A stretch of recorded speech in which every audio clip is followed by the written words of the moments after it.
Welcome to Mana TV and TV5, and you are watching Insight with Praveen Puram. We are back again. Today, our guest is Mr. Rajiv Dhabatkar. He is the founder of National Organization for Software and Technology Professionals, which is called as No Stops, and he's also a mentor, speaker for also the startup. So, good morning, Rajiv. How are you today? Good morning, Praveen. Good. Thank you for having me on your show. Thank you very much for your time, and it is very early morning, 6 a.m. And thanks for joining us. And before we start, I just wanted to brief about your experience and your profile, Rajiv. So Rajiv has 25 years of experience in education and technology sectors. Rajiv has lived in United States for more than a decade. He's a proponent of migration for over a decade and actively moved forward the debate on Indo-American work visa related migration policies. He is the founder of No Stops, and he also authored 2 books, American Work Permit, Official Rules and Regulations of American Work Visa, and Green Card, America's Work Visa Crisis. He's interviewed in over 200 articles in 30 leading publications in both in India and United States. He has testified against the work visa program abuse and assisted in the drafting of Visa Fraud and Abuse Prevention Act of 2007 to prevent visa misuse and document fraud in the immigration process. His research work has been cited by the UK Border Agency as well as US Homeland Security. He works with the early stage startups and mid-sized enterprise in their go-to-market strategies, cross-culture, and cross-border communication with an inclusiveness of their PR to fill the knowledge gap of the disparate issues faced by India startups. Raji oversees the vision and mission mandate No Stops and pursues strategic initiatives for media campaigns, partnerships and collaborations, as well as technology transfer initiatives with campus incubators from overseas. Awesome. Rajiv, I think you have a pretty much experience in the work visa exclusively. So most of my shows is all about the NRIs, the issues around the NRIs, the help what NRIs require, or anything which is helpful to NRIs. That is my main motto of this Insight with Praveen Puram. And welcome back to the show. And thank you for joining this 6 a.m. So probably I would ask you to, cover more about yourself if I've missed any. Sure. There's also a small mention that I worked with both the governments. I especially worked with employees of American companies in the US who are stranded or who are abused by their employers. And I helped repatriate them back to India with the government intervention. So my organization worked as a liaison between the employer and the governments. Rajiv, what ignited you? I know that you have been in US for a decade. What ignited you to start this No Stops? Well, this started in 2001, actually. I mean, I've been in the US in the work visas myself, and I have been wrongly abused by some of the visa policies which were prevalent then. But I'm also a 9/11 survivor and a witness of the World Trade Center bombing. So that was a bad time, and then I threw in the towel, moved back to India, and I started the organization for working for the rights of Indian workers in the US. So this was in 2001. Wow, awesome. So Rajiv, tell me about. I know that 2001 you went back, and after a decade of US, probably everyone will look for some business or anything to pursue for their careers. But you have not only started you have been mentoring the startups, but also started this movement to help the NRIs on these exclusively visa issues. So tell me one instance which made you to do this and work for this. Well, when I started initially, it was basically just a website, a blog. But domain name was still the same though. I've been having the domain name for the last 24 years. But I used to keep getting a lot of feedback from Indian workers and their families. So the blog was basically just a vent out to express my own unfulfilled desires of the work visa policies and stuff. But one of the domestic violence was on the rise, and it is basically a subtle issue, especially within the H-1B and the H-4 visa communities. And adding more to it, the visa policies would not allow spouses to work, would add more to the unhappiness within young families in the US. So a couple of feedbacks which I received of live real cases, and after speaking with them on the phone, I was convinced that this is not just my own personal problem, it's a issue at large. So that's how we started the moment, and here I am talking to you today. So Rajiv, do you think 22 years now? Wow. So after so many years, do you think any of the issues which you raised to the government of US or India, so do you think some of them are fulfilled by your ask? Oh, yes, definitely. A lot of, see, it's not something which I have been involved myself personally. It's a collective. There are a lot of people involved now. I would say we have a small network of about 140, 145 people. But they are actively pursuing, they have been asking the same ask from the governments, both sides. So most of the issues which we have been talking about is currently being debated. One of the most important issues was wage discrimination of foreign guest workers and the abuse of the guest worker rights. So the previous administration, the current administration is addressing those issues now. I mean, they are actually on the debate floor with the governments, both ends. Awesome. What is your current fight today on the wages or visas? Well, today, my organization or what I started, I think the biggest USP which we have is to identify research on issues and put them forth in the media and create a momentum around it.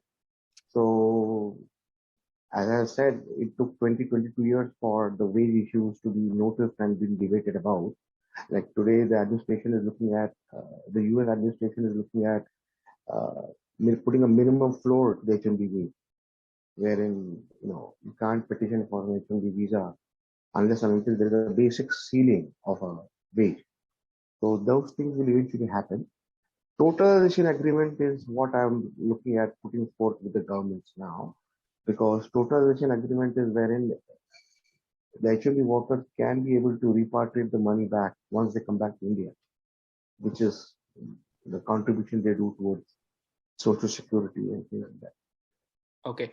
So you are saying that most of the H-1Bs who contribute for the Social Security Fund, so when they move back, our ask is to, give that back to the citizens. They should be able to claim. They should be able to claim the contribution they do if they are not. I mean, for example, very small instance of the misuse of the agreement is that H-1B visa is valid for 6 years. Mm-hmm. Either you get a green card before that or you come back. But now there's a long wait period. So that's again an issue which has been debated. But then after 6 years, the worker has to come back. And to get the Social Security contribution, you have to work a minimum of 40 quarters or 9 years. So, but the 6 years of contribution is lost, right? And the worker should be able to get that back in India. There is a debate saying that companies can allow pension. You can have the Social Security deposit into a pension fund. But then how many H-1Bs from India arrive in the US who have an active provident fund in India? It's only those through the companies which go, right? What about those students who arrive in the US on an F1 visa, then shift into an H-1 visa? What about the H-4 visas who qualify for an H-1B visa? They don't have an active provident fund. So the totalization should be unilateral. It should come back to all H-1Bs, irrespective of who sends them to the US, with and without an active provident fund in it. I think that is a great fight, Rajiv. I think many of them will love you if at all anything happens on that. So it is a huge funds on the Social Security benefit. Yes. And typically, for the audience benefit, I just wanted to tell, there are 40 points, right? So if you are working for 10 years, you around 40 points you will earn. After 40 points, if you are a citizen, then you are eligible for the SSN benefits. Yes, you are right.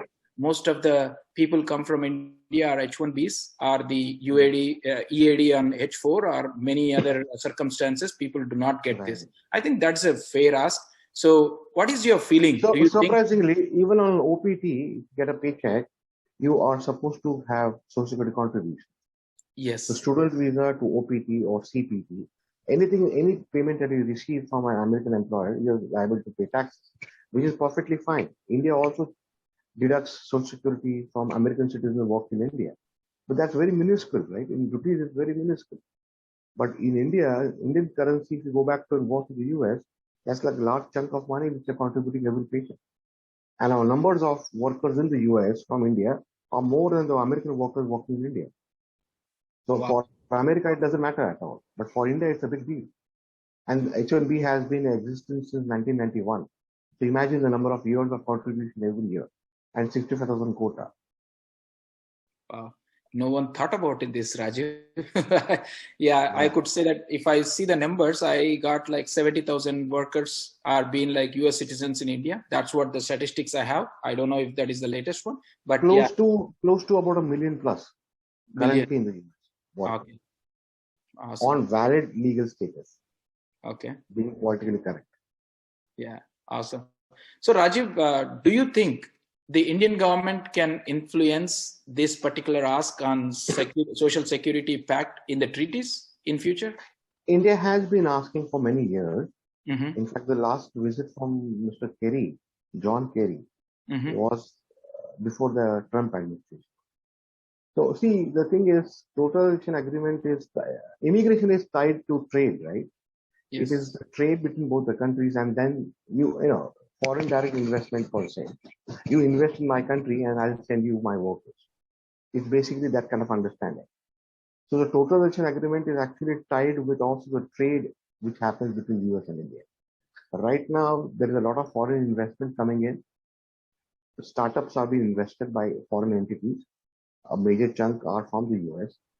So there is a need to have a people movement. Besides knowledge transfer, there is a need for people to transfer between both the countries. But this treaty has to be put in place. So in between both the aspects, the treaty has to come in between. So I'm sure it will evolve. Again, the government is seriously working on it. I may be too small a person to say where the current situation is, but it's moving in the right direction. And as from the organization or collectively what we could do through the medium like yours, we could just be able to raise our voice and tell them there is a need to have this enacted very soon.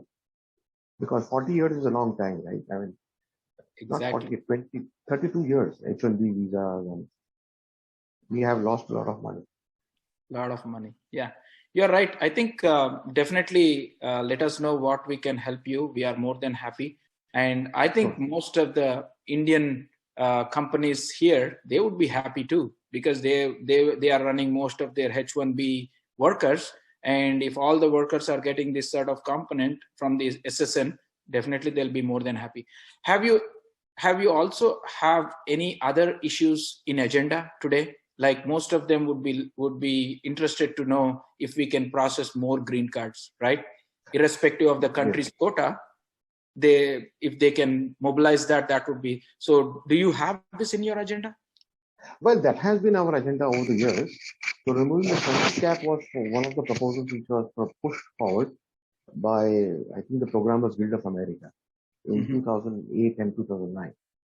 But again, as I said, it takes a real long time for it to inch forward.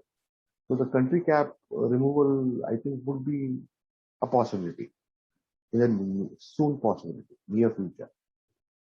Yeah, thank you, Rajiv. So, as two of the viewers are today, my viewers, how can they put forward any request to you from the No Stops to take this forward to US government or Indian government? If any of the H1B holders or any of the citizens here living here, how can they put a request to the No Stops to take this forward?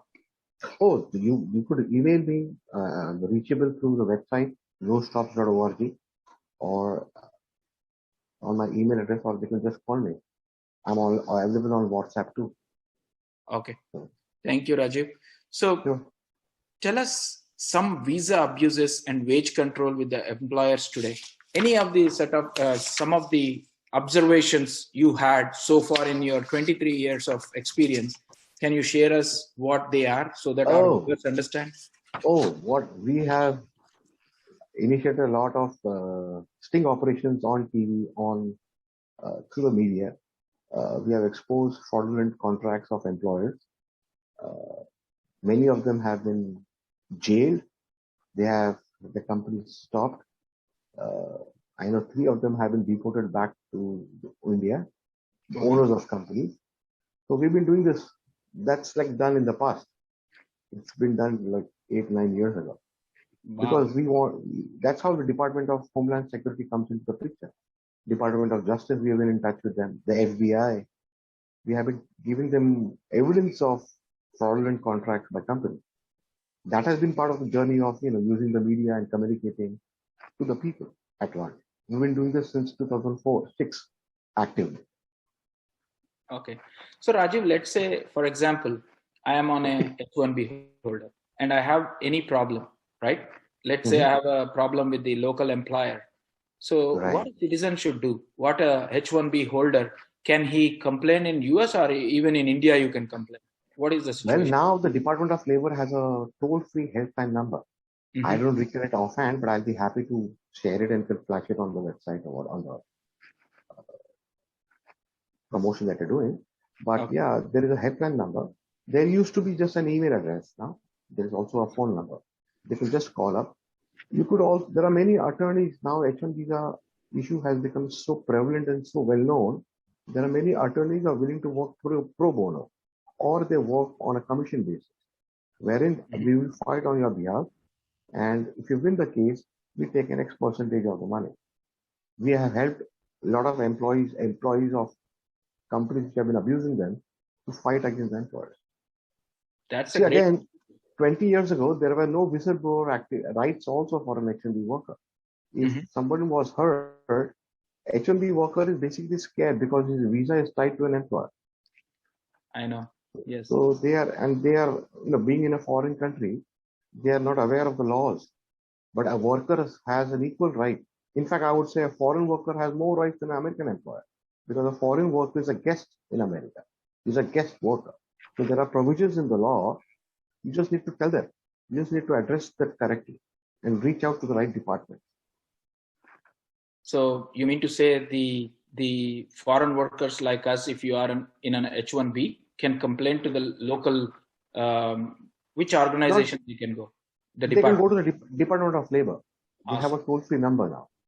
Or they could reach out to any attorney, actually. There are tons of attorneys now. You can just Google them and contact a nearest attorney and they would be happy to take up your case. That's awesome. I think definitely the viewers might be knowing more things from you on this, what this No Stops does. And also, if I went through the No Stops, it has a fantastic history. And it also says that it works with the startups. And also you work with their marketing strategies, cross-culture, communication. Can you please elaborate more, Rajivji, on this? What exactly is happening on the Sure. See, startups by itself, the startup ecosystem in India is growing. Yes, it's doing very well, but it's still disconnected. The ecosystem is still not right yet. What is happening in the US? So we're trying to create a join between the ecosystems in the US and India. How we do that is I work with campus incubators. I work with I'm one of the mentors to the IIT Desai School of Entrepreneurship. Okay. So there are startups there, we mentor them. But what happens most importantly is startups need a market. A startup has a product or a service, they need to market somewhere. So as one of the activities, what I do as a mentor is to help them identify who the demography is and who the geography is of a product or a service. And then there is a cross-border communication aspect, cross-border branding, cross-border promotion. So I help that with the startups. Okay. So you have been helping the startups in US or India? US, India, Israel, Australia. It's a global market now. But Okay. most of the startups are, a major chunk of the startups are the ones who are currently in Mumbai and Bangalore. So Majority. I always get this thought in my mind, and also the audience who are viewing this as well. For example, let's say I have an idea. Most of us are stuck in ideation, right? So how to take it further, how this ideation can be, create an opportunity, platform, how to grow this. So tell us more about the life cycle of startup. Suppose, for example, I have an idea. How do you how do you advise the community or anyone who has an idea to bring it forward and take it to the next level in the life cycle of a startup? I think the best first step that needs to be done is to validate your own idea. Okay. I mean, I have an idea of a business model. I have a business model, but it's all in the mind. The first step I need to do is build an MVP, a minimum viable product. Okay. One, because as you may say, a prototype. Building an MVP is the first step because that would help you raise funds. But prior to do that, it may help you streamline or fine tune your own idea. Because usually what happens is from ideation to an MVP, there is a lot of pivoting that happens. Okay. It's a fixed mindset that you have of a product. But eventually, once you have an MVP out, a minimum viable product for which a customer will actually use the service. To arrive to that stage is the biggest challenge for a startup. Everything else is basically a business logic. But building an MVP is the first step. So my sincere advice, if you have an idea, put your hands on the keyboard and start building that product as soon as you can. It doesn't have to have full features, but if you have a few features to explain what a product is, then it becomes easier for you to convince users. It will become easier to convince to raise funds for a product. So will you be able to help from the no stops? Suppose, for example, if I come with an idea, what if you can steal my idea? How do you secure that when I am discussing my idea with you? Okay. You can patent, idea can't be patented by. That's another challenge. So again, you need to have an MVP. So again, an MVP doesn't have to have all the features because that way you can protect your IP. But basically, minimum viable product can be patented. So what we do on No Stop, we've been working on the knowledge worker issues for 2 decades now.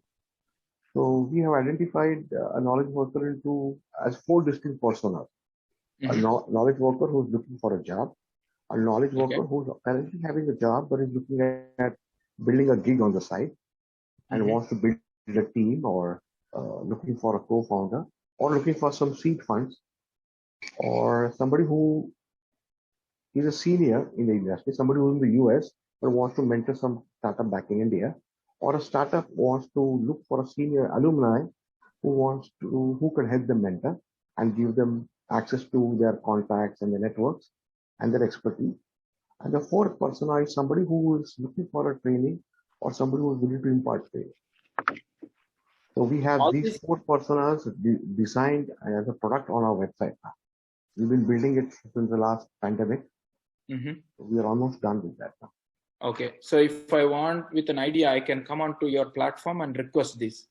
So how do you... Yes, you can post your queries. You can create your profile and like a regular job website, you create a persona, you create a profile, you fill up your persona and start building your network. Network as in you raise a request saying that I'm looking to, let's say I'm a startup, I have a MVP, I upload my PPTs and PDFs and stuff, and I say I'm looking for a co-founder. So system will match most relevant co-founder for you and connect you up with them. That's awesome.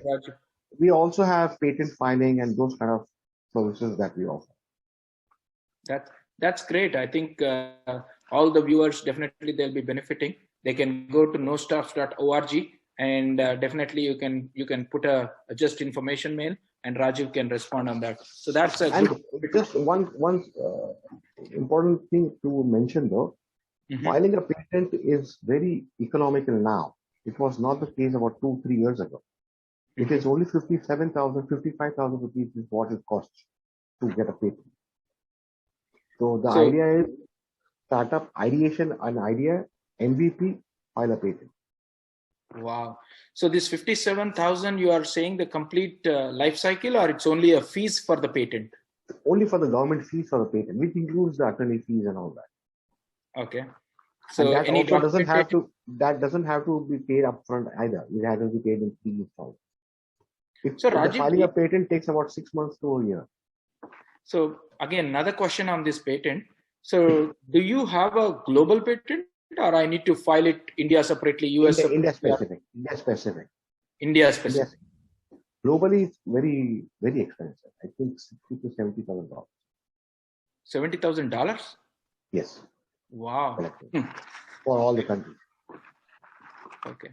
So for example, if I have any patent in India, if I get hold of any of the patent, I can duplicate in US. And if I have money, can I duplicate that for the global? Yes, you can. Yes, you can. So is there any way that the Indian patent can object this? The India patent is specific to India, right? So we cannot have any objection. We can do jurisdiction of pan-India. So I don't see that to be a challenge. Provided your idea is not patented already in the US, it can be patented. So another question comes into my mind on the startup. Let's say if I come with an idea with you, Rajiv, as a part of No Stops, I reach out to you with an idea and I discuss with you a minimum viable product. How would you evaluate this? Is it a right one or not? Can you or your team help us in those aspects? Yes, we do that. Yeah, that is one of the services that we offer on No Stop. See, the idea is, I mean, most happy to sound it off over a phone and talk to a lot of youngsters with colleges, wherever I'm on a jury and those kind of things as a mentor. A lot of kids come back and say, this is my concept, will this concept work? So again, I keep telling them, build a minimum viable product. But then the idea of an MVP is to scale up, right? It has to grow. So we help them connect with seed funds also. There are many angel investor networks in India. So we help them connect. Surprisingly, one of our first startups from Jharkhand is probably getting funded by a very small seed fund. But then the idea was that it's not only the urban kids who should be given access or seed funds. The real fun would be to nurture startups in the rural sector or the tier 2, tier 3 cities. I think that's a great idea. So India is inching there very fast. So does government support in this anything? Or government has support, but we don't. I mean, No Stop doesn't take anything from the government. But yes, government has a lot of schemes actually to promote entrepreneurship in India. In fact, Department of Science and Technology works with campus incubators, and those campus incubators are rising. Okay. So you're talking about the campus incubators, right? So most of the US settled employers are a small business. If they want to have some of the ideas, access to those ideas, what is the process, Rajivji? Can we approach directly to you? You will navigate it through them to the campus incubators and provide us? Yeah, definitely I can. I'll be most happy to, but then again, they would be limited to my contacts or my connections on my network. But they can directly reach out to this campus incubator. For example, IIT Mumbai has SINE, Society for Innovation and Entrepreneurship. And they have their own website. This campus incubator, VJTI also has. So they have the individual websites. You can just type in VJTI incubators, campus VJTI incubators, IIT incubators. So you can reach out to them directly, and they list all the startups there. But I'm not too sure. You have to write to them individually. But see, because it's a win-win. IIT, for example, works with the alumni network, which is huge, and successful NRIs come in and partner. I think the best would be to reach out to your own college where you studied back in India. And I think if you want to mentor some startup, I think that would be the best way to start. Right. Thank you, Rajivji, for that insight. So definitely that would be a great idea. And today's, because, earlier days, if I have an idea, it is very tough to bring it to action, right? So today, there are a lot of social media and there is a lot of visibility if I have an idea. So tell me, to my viewers, if I have an idea, what is the platform I can use to reach to the investors? Again, an investor is a huge word. Someone who has a very small, again, an MVP, probably just needs a few lakhs, 5 lakhs, 10 lakhs as a seed fund to bring them to a next level.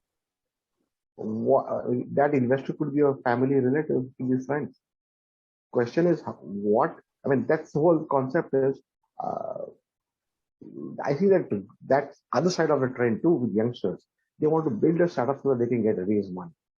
Why would you want to raise money for? To begin with, as a start, the other question asked is, I want to start something, I don't have the money.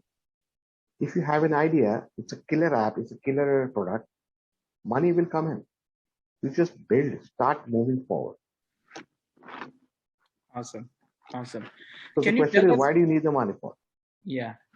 Can you tell us more about this seed funding, angel investment, and what are the different types of investments? At what level we can use what? Well, it's a seed fund is something which you want to, I want to build an MVP. I have an idea and I need to build a website for it. And I don't know technology, but I need to pay someone to build that website. I need seed money for that. That's seed money. Okay. I have built an MVP. I have a few users. I have, let's say, 500 users, and I have just started making some money. Some users have been paying me. I have about 20 users who have paid me in the last 1 month, and I want to grow because when the user is paying me money, they are believing in my product. They are believing in my vision of my minimum viable product. But I need to add more features. And I need to add more staff so I can grow and I can receive more money. So I need angel investor, which could be, I would say, 40, 50 lakhs or less. So idea is to get investors to scale up your user acquisition. Because more users you get, the more money you make. So there are different levels of investment. And when companies go IPO, there's the same idea, right? They want to go global. So thank you for that. So before pandemic and after pandemic, right? Definitely you might have been in this startup world and seeing the difference. What do you see? How the startups are growing before pandemic and after pandemic? What do you think is happening? I think startups have become lean. They have realized that the extravagance of spending has reduced. So that has been one of the plus points of the pandemic. Of co-working space and those kind of setups are actually gone completely wiped out. Working from home has become the norm. It is the normal now. So making do with frivolous expenses for companies and startups has pretty much eliminated. So that is one of the benefits of working in the pandemic. And more startups are growing. During this pandemic? Yes. Okay. Because there is a lot of, when you work from home, you have the freedom to do something on the side too, right? So the freelancer economy, the gig economy is increasing big time in India. So after this pandemic, definitely from the startup world, you are saying that the expense has come down. The startups have increased. More startups are coming into action. Is that what you meant? Yes. Okay. Awesome. I think this is a good news for all the startups. Definitely they can pursue their startups irrespective of the pandemic, right? What do you think the skilled workers situation right now? If you see, because of the pandemic, everyone has the ability to work from home. So do you think the on-site ratio will be less? And I'm seeing personally the offshore ratio is increasing day on day. What do you think will happen in future? Do you think it will be reduced on-site and more offshore? Surprisingly, there are some proposals to create remote work visas, which looks very positive because uh, when you issue remote work visa, you come into, let's say, a country, host country, on a very short duration for some knowledge transfer issue. But then you go back to your home country and work from home. So yes, the trend offshoring is increasing, and I think that's going to be the norm. Most American companies are looking at, because the work visa issues by itself are a challenge for both the countries. India needs to send workers. America wants workers, but it can't because it doesn't replace locals from their jobs. There is a STEM scarcity, but work has to happen. So offshoring is going to increase now. It is increasing, and it has increased in the pandemic. So while your deal with the US or Indian government, do you see any of these issues coming up depending upon the people working from India, even though they are on H1 or if they are citizens or green card? Do you think there will be a provision in future that they can work anywhere? Well, that's between the employer and the worker, right? I mean, that comes into the labor laws between US and India. My only concern is you work from wherever you want to work. That's not our responsibility. We can't have a say on that. You make a payment, you pay in dollars, you deduct the percentage of Social Security, we should be able to bring them back. They could be staying wherever. As long as you're an Indian passport holder contributing to American Social Security system, the Indian passport holder should be able to get the money back. But Rajiv, apart from Social Security, there are a lot of things which impacts on the economy, right? So definitely people will be spending most of the money here, but when people are remote, the expenditure will be down. But then I know, but then what visas? What visas are you going in for? It's the H1 visa. It's a stipulation. See, the total agreement is with other countries too. Why not with India? NAFTA was with Mexico. Mexicans were the first workers in the US, unskilled workers, H2 visas. They can repatriate their Social Security back in India, or the home country. Why can't H1Bs do that? I think that's a good fact. Hopefully, this will work out and no issues raised in this aspect, and everyone will be. As you said, the economy has, there are many other factors to economy. I agree with you, but you're talking 2021. H1B was in 1991, so the contribution has been made since then, right? Yes. Yeah. So it's been a lot of years. Awesome. I think these are the good discussion points, Rajiv. I think more and more with this show, I would expect people to come with more questions to you. And sure. As 30 minutes is coming to an end, I would like to give more updates. Like I would like to hear from you 5 or 10 tips for anyone who wants to start up. What as an entrepreneur, what are your 5 to 10 tips to any of the and well, number one, which I think is most obvious, you have an idea, you have a concept, don't wait for approvals, just go down to a drawing board and start building it. Build a minimum viable product and then talk to friends and family to raise more funds. Second, I think start building a team early. It's building a business is more of relationships than it is about business. Or rather, business is all about relationships, if I may put it the other way around. So youngsters, when I talk about startups, I have youngsters in my mind, and they are kind of want to build something. They have a lot of ambition, but then they are not sure why they want to build a business. So I think there are many tips, and those tips are basically simple logic. But I think the foremost tip I can give to a youngster who wants to build a business is start believing in yourself and know why you have to build a business.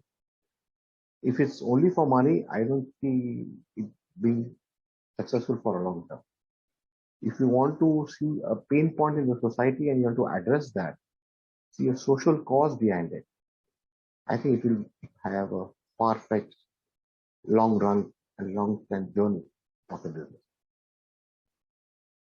Yeah, I think you rightly said.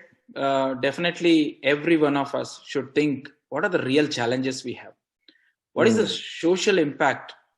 And what are the people struggling with? So those are the ideas we can come up initially, and then we need to believe ourselves, and then I think that's a good tip from you, Rajiv. So before we close the show, do you have anything else for the audience? No, I'm just want to say that if anybody I can be of any help, please reach out to me. I've been on this for last 22 years. So if I can be of any help, I'll be most happy to help you. You can look me up on the net, or you can visit nostops.org. My phone numbers are there, and so is our email address. Thank you, Rajiv ji. Thank you so much for joining us in this morning and giving a lot of input for all of our NRI team. And definitely, everyone, please visit nostops.org. And if you need any help on the visa, abuse on the wage controls, and also startups, Rajiv is always there for all of us to help. And with this, we will end the Insight with Praveen Puram show. And going forward, we will come up with more guests with a lot of knowledge, which is really helpful in our day-to-day life of an NRI community. Thank you all. Thanks for watching. Thanks for your time. Bye. Thank you. Bye.